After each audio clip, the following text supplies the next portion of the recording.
പ്രവർത്തന ശൈലിയിലും ശരീരഭാഷയിലും വീഴ്ചകൾ ഉണ്ടായെന്ന് തുറന്ന് സമ്മതിച്ച സിപിഐഎം സംസ്ഥാന സെക്രട്ടറി എം വി ഗോവിന്ദൻ വാർത്താസമ്മേളനങ്ങളിലെ ശരീരഭാഷ ശരിയായില്ലെന്നും വീട്ടിൽ നിന്ന് പോലും വിമർശനമുണ്ടായെന്നും എം വി ഗോവിന്ദൻ തിരുവനന്തപുരം ജില്ലാ കമ്മിറ്റിയിൽ സമ്മതിച്ചു. തെരഞ്ഞെടുപ്പിലെ പരാജയ കാരണം പിണറായിയുടെ ധാർഷ്ട്യമാണെന്നും കമ്മിറ്റിയിൽ വിമർശനമുയർന്നു.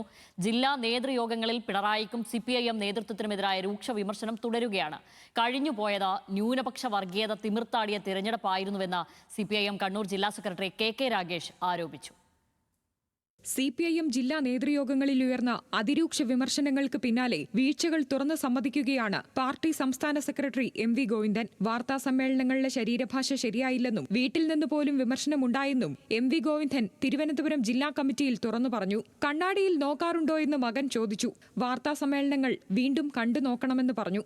വീഴ്ച മനസ്സിലാക്കി കൂടുതൽ പക്വതയോടെ പെരുമാറുമെന്നും ഗോവിന്ദൻ ജില്ലാ കമ്മിറ്റിയിൽ പറഞ്ഞു. പിണറായിയുടെ ധാർഷ്ട്യം, നേതാക്കളുടെ ശൈലിയും പെരുമാറ്റവും, ഭരണവിരുദ്ധ വികാരം തുടങ്ങിയ ഘടകങ്ങൾ തെരഞ്ഞെടുപ്പിൽ തിരിച്ചടിയായെന്ന് അംഗങ്ങൾ വിമർശിച്ചു. പ്രായപരിധിയിൽ എന്തിന് പിണറായിക്ക് മാത്രം ഇളവെന്ന് ചോദ്യം ഉന്നയിച്ച അംഗങ്ങൾ സംസ്ഥാന സമിതി അംഗങ്ങളെ പോലും മത്സരിക്കുന്നതിൽ നിന്ന് ഒഴിവാക്കിയെന്ന് കുറ്റപ്പെടുത്തി. പിണറായിയെ പ്രതിപക്ഷ നേതാവാക്കുന്നത് ജനങ്ങളോടുള്ള വെല്ലുവിളിയാണെന്ന വിമർശനത്തിന് പിണറായി അല്ലാതെ മറ്റാരെന്നായിരുന്നു എം വി ഗോവിന്ദന്റെ മറുചോദ്യം. കഴിഞ്ഞുപോയത് ന്യൂനപക്ഷ വർഗീയത തിമിർത്താടിയ തെരഞ്ഞെടുപ്പെന്ന് സിപിഐഎം കണ്ണൂർ ജില്ലാ സെക്രട്ടറി കെ രാഗേഷ് ആരോപിച്ചു.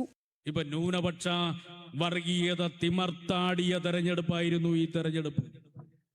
മതം നോക്കി വോട്ട് ചെയ്യണം എന്ന് പറഞ്ഞിട്ടില്ല. മുസ്ലിം ലീഗും ജമാഅത്തെ ഇസ്ലാമിയും എല്ലാം ചേർന്ന് മതം നോക്കിയേ വോട്ട് ചെയ്യാൻ വേണ്ടി പാടുള്ളൂ, പള്ളി നോക്കിയേ വോട്ട് ചെയ്യാൻ വേണ്ടി പാടുള്ളൂ എന്ന് പ്രചരിപ്പിച്ചൊരു തെരഞ്ഞെടുപ്പാണ് ഈ തെരഞ്ഞെടുപ്പ്. തോക്കുന്ന കാണുമ്പോ തോക്കാതിരിക്കാൻ വേണ്ടി ഒരു കൈത്താങ് എന്നല്ല പറയാ, താമരത്താങ്. പേരാവൂരിൽ താമരത്താങ്, പയ്യന്നൂരിൽ താമരത്താങ്, എന്നാൽ നേമത്ത് കൈത്താങ്.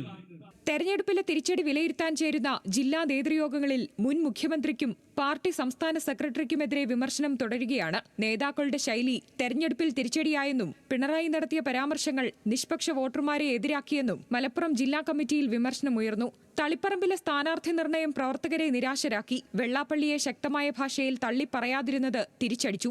എല്ലാ സ്ഥാനങ്ങളും ഒരാൾക്കെന്ന അവസ്ഥ പൊന്നാനിയിൽ പ്രതികൂലമായി ബാധിച്ചെന്നും അംഗങ്ങൾ വിമർശിച്ചു.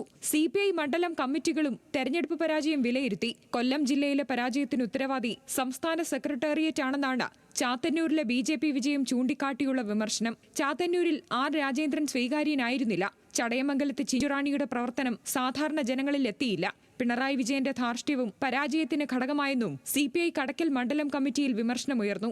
എല്ലാവരുടെയും അഭിപ്രായം കേൾക്കുമെന്നും തെറ്റുകൾ തിരുത്തി മുന്നോട്ടു പോകുമെന്നും മുൻ റവന്യൂ മന്ത്രി K Rajan hello Malayalam leaders മോർണിംഗിൽ പറഞ്ഞു. അത് ഏതെങ്കിലും വിധത്തിലുള്ള മുൻവിധികളില്ലാതെ പൂർണ്ണമായും സഖാക്കളുടെ അഭിപ്രായം കേട്ട് തിരുത്തേണ്ടതുണ്ടെങ്കിൽ തിരുത്തുകയും അത് പരസ്യമായി ജനങ്ങളോട് പറയുകയും ചെയ്തുകൊണ്ട് ഒരു പുതിയ പരിവേഷത്തിലേക്ക് തീർച്ചയായിട്ടും വലിയ ശക്തിയോടെ തിരിച്ചു വരുമെന്ന് തന്നെയാണ് ഞങ്ങളുടെ പ്രതീക്ഷ എന്നല്ല ഞങ്ങൾ ഉറപ്പിച്ചു കരുതുന്നത്. ആ വിധത്തിലുള്ള സംഘടനാ പ്രവർത്തനത്തിനായിരിക്കും നേതൃത്വപരമായ പങ്കുവഹിക്കുക. ഉൾപാർട്ടി ചർച്ചകളിലടക്കം നേതൃത്വത്തിനെതിരെ വിമർശനമുയരുമ്പോൾ തെറ്റുതിരുത്താനും പൊളിച്ചെഴുതി ജനകീയമാകാനും സിപിഐഎമ്മും സിപിഐയും എന്ത് നടപടികളാണ് സ്വീകരിക്കുക എന്നാണ് ഇനി കണ്ടറിയേണ്ടത്. വിവിധ ബ്യൂറോകൾക്കൊപ്പം ന്യൂസ് ഡെസ്ക് ന്യൂസ് മലയാളം.